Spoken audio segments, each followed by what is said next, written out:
చందమామ కథ యాచితం అయాచితం. లక్ష్మణ అనే ఆయన దాన ధర్మాలకు పెట్టింది పేరు. ఆయన భార్య మల్లమ్మ అన్ని విధాల భర్తకు అనుకూలవతి.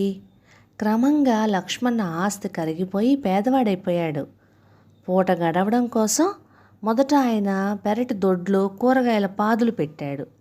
అవి విరగకాశాయి. కానీ అమ్మడం ఆయన వల్ల కాలేదు. దాన ధర్మాలకు అలవాటు పడిపోయినవాడు కదా, అందరిళ్లకు కూరగాయలు పంపించాడు. తర్వాత ఆయన వాళ్ళకి వీళ్ళకి చదువు చెప్పాలనుకున్నాడు. శాస్త్రాలు బాగా చదువుకున్నాడని చాలామంది ఆయన వద్దకు వచ్చి చదువుకునేవారు. ఇంటికి వచ్చిన వారికి పండు ఫలమో పానకమో ఇవ్వకుండా పంపలేడు. ఆ ఖర్చు తప్ప ఆయనకు చదువు చెప్పడం వల్ల ఒక్క పైసా ఆదాయం కూడా రాలేదు. ఇలా పని కాదనుకొని ఆయన ఒక రోజున గొడ్డలి తీసుకొని అడవికి వెళ్ళాడు. రోజంతా కష్టపడి కట్టెలు కొట్టి మూపు కట్టి బయలుదేరుతుండగా ఒక పేదవాడు అక్కడికి వచ్చి, అయ్యా, నేను కూటికి లేనివాణ్ణి, నా భార్య అర్ధాంతరంగా మరణించింది, బ్రతుకున్నంతకాలం దాన్ని సుఖపెట్టలేదు, ఇప్పుడు దహనానికి కట్టెలు కొనలేకుండా ఉన్నాను, తమరు దయతలిస్తే నా రోజులు బాగుపడ్డాక తమ రుణం తీర్చుకుంటాను అన్నాడు. లక్ష్మణ కట్టెలన్నీ వాడికిచ్చుకొని ఉత్త చేతులతో ఇల్లు చేరాడు.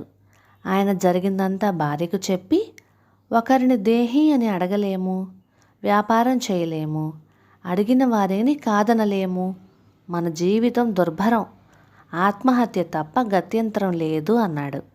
మల్లమ్మ భర్తను సముదాయించి, నారు పోసిన వాడే నీరు పోస్తాడు, మీరు బెంగ పెట్టుకోకండి, చనిపోయేటప్పుడు మామయ్య చెప్పిన పని చేస్తే సరి అన్నది.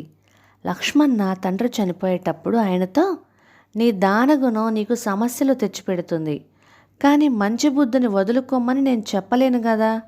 ఏ రోజు నీకు జీవితం దుర్భరం అనిపిస్తుందో ఆ రోజున శుచిగా స్నానం చేసి దైవ పూజ ముగించి 2 చేతులతో నా పటాన్ని తాకు, ఆ వెంటనే ఇంటికొక బిచ్చగాడు వస్తాడు, వాడికి లేదనకుండా అడిగినది ఇవ్వు, నీకు మేలు జరుగుతుంది అని చెప్పాడు. ఈ సంగతి భార్య గుర్తు చేయగాని లక్ష్మణ అప్పటికి ఊరుకొని మర్నాడు తెల్లవారుజామునే లేచి తండ్రి చెప్పిన విధంగా చేశాడు. తండ్రి పట్టాన్ని 2 చేతులతో తాకగానే ఆయనకు గుప్పెడు గింజలు వేయి తల్లి అన్న బెచ్చగాడి కేక వినిపించింది. మల్లమ్మ డబ్బాలో చూడగా గుప్పెడంటే గుప్పెడే గింజలున్నాయి. ఆమె వాటిని తీసుకొని బెచ్చగాడికి వేయబోగా, ఒక్క గింజ నీకు ఉంచుకో తల్లి, అక్షయం అవుతుంది అన్నాడు వాడు. ఒక గింజ మాత్రం తనకు ఉంచుకొని మిగతావన్నీ బెచ్చగాడికి వేసింది మల్లమ్మ. తర్వాత ఆ గింజను డబ్బాలో వేసింది. ఆశ్చర్యంగా ఆ డబ్బా బియ్యంతో నిండిపోయింది. ఆ రోజు నుంచి ఆ ఇంట్లో బియ్యం, పప్పులు, కూరగాయలు ఇలా ఒక్కటేమిటి, చివరకు డబ్బులు కూడా అక్షయం అవుతూ వచ్చాయి. లక్ష్మణ మల్లమ్మ తమ దాన గుణాన్ని కొనసాగిస్తూ సుఖంగా జీవించారు. తమ సౌఖ్యానికి కారణమైన ఆ బిచ్చగాడని కలుసుకోవాలని మల్లమ్మకు చాలా కుతూహలంగా ఉండేది. వాడెవరు, ఎలా వచ్చాడు, వాడు వస్తాడని చనిపోక మునిపే మామగారికి ఎలా తెలుసు? ఇలా ఉండగా కొన్నాళ్ళయ్యాక బంధువు ఇంట్లో పెండ్లికి గాను లక్ష్మణ దంపతులు దూర ప్రాంతంలో ఉన్న పట్టణానికి వెళ్ళారు. పట్నంలో పెండ్లి భోజనాలు అయ్యాక పేదలకు అన్నదానం జరిగింది. అక్కడ మల్లమ్మ బిచ్చగాడని చూసి గుర్తుపట్టింది. వాడిని ఆమె ఏకాంతంగా కలుసుకోవాలి అనుకుంది. వడ్డన పనులు చూస్తున్న దూరపు బంధువుతో ఆమె, అన్నయ్య గారు, భోజనాలు అయ్యాక ఆ బిచ్చగాడిని ఒకసారి నా వద్దకు పంపండి అన్నది. ఆయన ఆశ్చర్యపడి, వాడితో నీకేం పనమ్మా, కడుపు నిండా భోజనం పెట్టినా సరే ఏ లోభి ఇంటికో వెళ్ళి బిచ్చమడుగుతాడు, రోజు లేదన్నా వాడికి సిగ్గుండదు అన్నాడు. భోజనాలు అయ్యాక భోజనం పెట్టిన ఆయన చెప్పినా బిచ్చగాడు మల్లమ్మను కలుసుకోలేదు. వాడు హడావిడిగా తనకేదో పని ఉన్నదని అక్కడి నుంచి వెళ్ళిపోయాడు. మల్లమ్మ కుతూహలంగా వాడేమి చేస్తాడో చూడాలని వాడిని అనుసరించింది. లక్ష్మణ కూడా ఆమెకు తోడుగా బయలుదేరాడు. బిచ్చగాడు అక్కడి నుంచి ఒక లోబి ఇంటికి వెళ్ళాడు. ఆయన వాడితో తన ఇంట్లో ఏమీ లేదని చెప్పి తిట్టి పొమ్మన్నాడు. అక్కడి నుంచి వాడలా 2-3 ఇళ్లకు వెళ్ళాడు. అన్ని చోట్ల వాడికి అలాంటి మర్యాదే జరిగింది. అప్పుడు లక్ష్మణ దంపతులు వాడిని సమీపించారు. మల్లమ్మ వాడితో, అయ్యా, మీరు సామాన్యులు కారు. మీ మహిమ వల్ల మేమిప్పుడు మా కష్టాలన్నీ తీరి సుఖంగా జీవిస్తున్నాం. కానీ తమరిలా ఇంటింటికి తిరిగి బెచ్చమెత్తుకోవటం దేనికి? హాయిగా మా ఇంట్లోనే ఉండవచ్చు కదా అన్నది. బిచ్చగాడు ఆమె వంక అదోలా చూసి, అమ్మా, నేను మీ ఇంట్లో కూర్చుంటే నాకెలా గడుస్తుంది? 4 ఇళ్ళు తిరిగి లేదనిపించుకోవాలి. ఎవడైతే తన ఇంట్లో అన్నీ ఉంచుకొని తనకేమీ లేదంటాడో అవన్నీ వాడికి పోయినట్టే. అలాంటివే మీ ఇంట చేరి అన్నింటినీ అక్షయం చేస్తున్నాయి అన్నాడు. లక్ష్మణ ఈ మాటలకు తెల్లబోయి, మా కోసం నువ్వు ఇంటింటికి తిరుగుతున్నావా?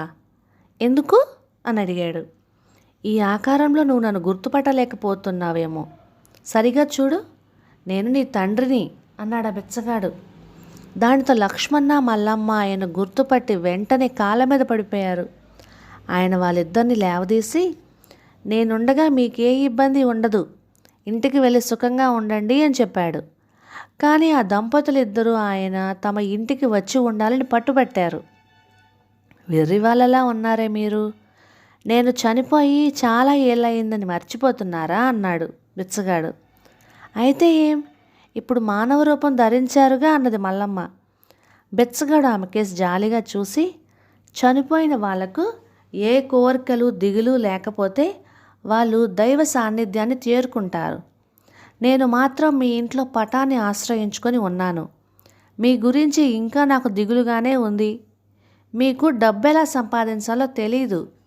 దాన ధర్మాలు చేసే మంచి గుణం ఉంది. నేను సంపాదించి పెట్టిన ఆస్తి అయిపోయింది. మీకై మీరు సంపాదించడం నేర్చుకొని అందులో నుంచి కొంత దాన ధర్మాలకు వినియోగించడం అలవాటు చేసుకునేదాకా నేను ఇలా బిచ్చగాడిలా తిరక్క తప్పదు. అందుకోసం మానవ రూపం ధరించాను తప్ప మీ ఇంట్లో ఉండడానికి వీలు పడదు. అది ప్రకృతి విరుద్ధం అని మాయమైపోయాడు. తండ్రి చెప్పినది విని లక్ష్మణ్ కళ్ళనీళ్ళు పెట్టుకొని భార్యతో, దాన ధర్మాలలో పేదవారిని ఆదుకుంటున్నానని భ్రమపడ్డాను. దానికోసం నా తండ్రిని ఇంతగా కష్టపెడుతున్నానని ఇప్పుడే గ్రహించాను. ఇక మీదట అయాచితంగా వచ్చేదంతా నా తండ్రి యాచితమేనని తెలుసుకొని నేను స్వయంగా ధన సంపాదనకు పూనుకుంటాను. అప్పుడే నా తండ్రికి విమోచనం కలుగుతుంది అన్నాడు. క్రమంగా లక్ష్మణ సంపాదనా పరుడయ్యాడు. ఆయన అవసరంలో ఉన్నవారికి ఎవ్వరికీ ఉండి కూడా లేదు అనలేదు. అలా అంటే తన డబ్బు మాయమై మరొకరి ఇంట చేరుతుందన్న భయం ఆయనకు లేదు. కానీ సొంత సంపాదన అంటూ లేకుండా అయాచితంగా లభించిన ధనాన్ని దాన ధర్మాలు చేస్తూ కొందరు మూర్ఖులు తమ పూర్వీకులను ఇబ్బంది పెడుతున్నారని మాత్రం ఆయనకు బాధగా ఉండేది. అయితే రుణానుబంధం కారణంగానే బిడ్డలు కలుగుతారు అని అంటుంటారు పెద్దవాళ్ళు. అవి తీరగానే బంధాలు విడిపోతాయట. కథ సమాప్తం. ఇక ఈ కథ మీకు నచ్చినట్లయితే ఇలాంటి మరెన్నో తెలుగు చిట్టిపొట్టి కథల కోసం please like, share and subscribe to my channel. Thank you.